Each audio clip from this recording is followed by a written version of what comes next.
Уважаема госпожо председател, уважаеми господин министър, уважаеми колеги! Увеличението на учителските заплати беше прието със Закона за бюджета на 29 юли тази година. На 10 август беше подписан колективен трудов договор за системата на предучилищно и училищно образование, който предвижда 15% увеличение на учителските заплати, както и на заплатите на непедагогическия персонал, съобразно увеличението на минималната работна заплата. От месец септември до сега към нас се обърнаха стотици колеги, които по различни причини не са получили това увеличение. Това са учители, които са се пенсионирали до 10 август 2023 или пък са сменили работата си, включително преместили се в друго училище, или такива, които са били на изпитателен срок назначени и така нататък. Достатъчен брой колеги. Увеличението на трудовото възнаграждение, за което става дума, е за положен труд. Този труд са положили и напусналите по една или друга причина учители. Неизплащането на увеличението рефлектира върху размера на пенсиите на тези, които са се пенсионирали, или пък на полагащите се обезщетения, тези, които са от други категории. За нас това е крайно несправедливо. Потърпевшите твърдят, че след многобройни запитвания Министерството на образованието и науката е излязло със становище, че не са дължими никакви средства към педагогически специалисти, които след 10 август 2023 година не са техни служители или пък са на ново място в същата система. Хората се чувстват излъгани и онеправдани, защото са лишени от полагащите им се средства за увеличената заплата, само защото са сменили работните си места, пенсионирали се или са напуснали системата. Смятаме, че възмущението на тези колеги е основателно. И в тази връзка въпросът ни към вас е: какви действия ще предприемете за отстраняване на тази несправедливост? Благодаря.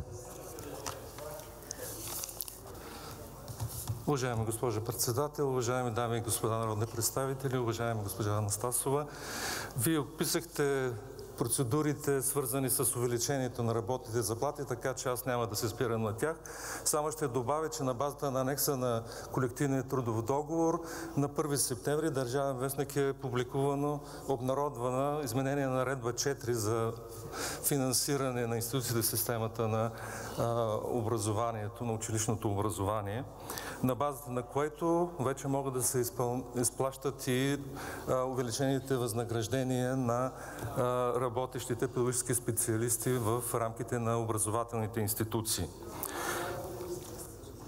Наличието на действащо трудово правоотношение се разглежда в становището, което изразява Министерството на образованието и науката, като абсолютна предпоставка за реализиране на посоченото увеличение, тъй като от една страна трудовото възнаграждение като елемент на трудовото правоотношение се определя от индивидуален трудов договор, а от друга страна трудовото правоотношение определя кръга на лицата, работниците, служителите, в случая педагогическите специалисти, спрямо които може да се приложи съответната разпоредба, в случая изменението в наредба 4. На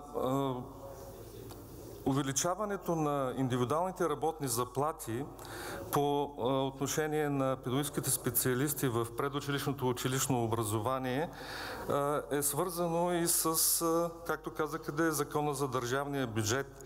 От друга страна, наличието на съответно действащо правоотношение на директора на образователната институция със съответния педагогически специалист се определя единствено от разпоредбите на Кодекса на труда при наличието на такова трудово правоотношение в момента на увеличението. Следователно, ако трудовият договор на работника, служителя, в случая педагогическия специалист, независимо от причината, е прекъснат или прекратен до момента на увеличението, той не се, в този кръг на лица, свързани с увеличение на заплатите, не попадат хората с прекратени трудови договори по една или друга причина. Това, което Вие казахте по отношение на становището на Министерството на образованието и науката, не е точно така. Министерството на образованието и науката не може да даде автоматично увеличението на работните заплати. Министерството на образованието и науката изказва становище по отношение на действащите разпоредби в трудовото законодателство. И становището на нашата юридическа дирекция е такова, че щом има увеличение, което е регламентирано с задна дата, то по действащото законодателство и Кодекса на труда, директора на образователната институция като работодател може да изплати тези увеличения само на работниците, които в момента на увеличението са на трудов договор в съответната образователна институция. При нас също постъпиха такива заявления, основно от педагогически специалисти, които са излезли в пенсия, и всъщност ние индивидуално отговорихме това наше гледаще по отношение на разпоредбите на трудовото законодателство.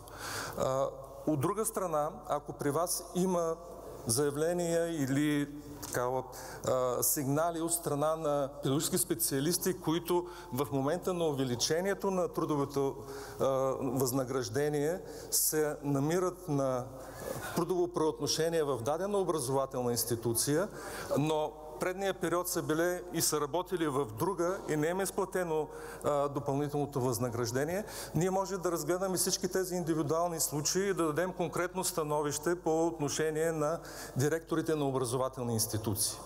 Това е, което можем да направим в тези случаи, които са доста сериозни от гледна точка на това, че увеличението бе осъществено с задна дата и от тук трудовите правоотношения на различните служители, в случая педагогически специалисти, са различни в тези няколко месеца, за които се увеличиха заплатите, т.е. от 1 януари до 1 септември. Благодаря ви. Благодаря ви. Уважаеми господин министър, след като средствата за увеличение на заплатите на педагогическите специалисти са разчетени в бюджета, би трябвало да стигнат за всички работещи в системата към 1 януари 2023 година. Защото увеличението се отнася за трудовите възнаграждения, получавани от 1 януари към нас. Това означава, че всеки учител или непедагогически специалист, който е бил в трудово-правно отношение към 1 януари, независимо от това, че към 1 август вече е с прекратено трудово правоотношение, има право да потърси изплащане на полагащото му се увеличение на основание цитирания анекс. Кодексът на труда точно и ясно урежда момента, в който влиза в сила и действа колективният трудов договор. Текстът на член 54 алинея 1 от КТ регламентира, че колективният трудов договор влиза в сила от деня на сключването му, доколкото в него не е уговорено друго. И именно датата 1 януари 2023 година е другото, което са договорили страните в анекса към колективния трудов договор. Това означава, че поради обратното действие всички учители и непедагогически специалисти, включително и тези с прекратени трудови правоотношения към момента на сключване на анекса, но били в трудовоправни отношения към 1 януари, до датата на прекратяването на своите трудови договори, независимо от причината за това, имат право да получат договорения размер на възнаграждението. Странно е в този смисъл становището на МОН, че не съществува правна възможност за лицата с прекратени трудови правоотношения до момента на определяне и договаряне на новите работни заплати да получат разликата от увеличението на индивидуалните си работни заплати за минал период от време. Между другото, такива ситуации е имало и в годините назад. И това вече ви го казвам като директор, който се е сблъсквал с такава ситуация. Винаги съм решавала по начин, този проблем по начин, който съм считала за законен и съм изплащала със задна дата, независимо, че колегите вече са напуснали. Имала съм финансови проверки и никой проверяващ не е констатирал, че това е незаконно. Май вече и Кодекса на труда четеме като дявола Евангелието. Между другото, и сега има директори в системата, които са изплатили това увеличение със задна дата.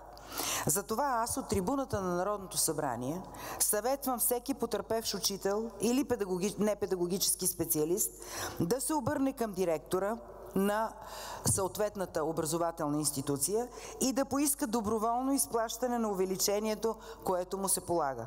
Ако това му бъде отказано, да се обърне към съда и съгласно член 358 алинея 1 точка 3 от Кодекса на труда да търси неизплатеното си трудово възнаграждение в договорения увеличен размер.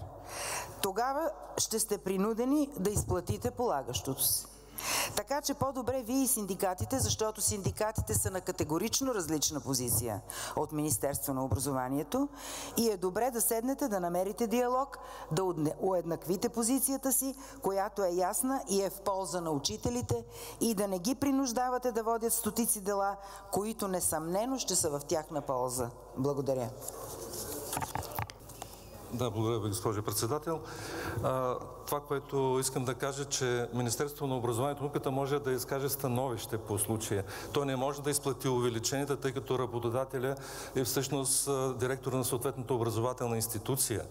Така че, ако има определени проблеми, конкретни случаи, както ви казах, може да ги отнесете до нас, за да видим и да ги обсъдим с колегите от юридическа дирекция, правна дирекция и след това евентуално да вземем решение по отношение за един по-широк диалог в този смисъл, който вие поставихте.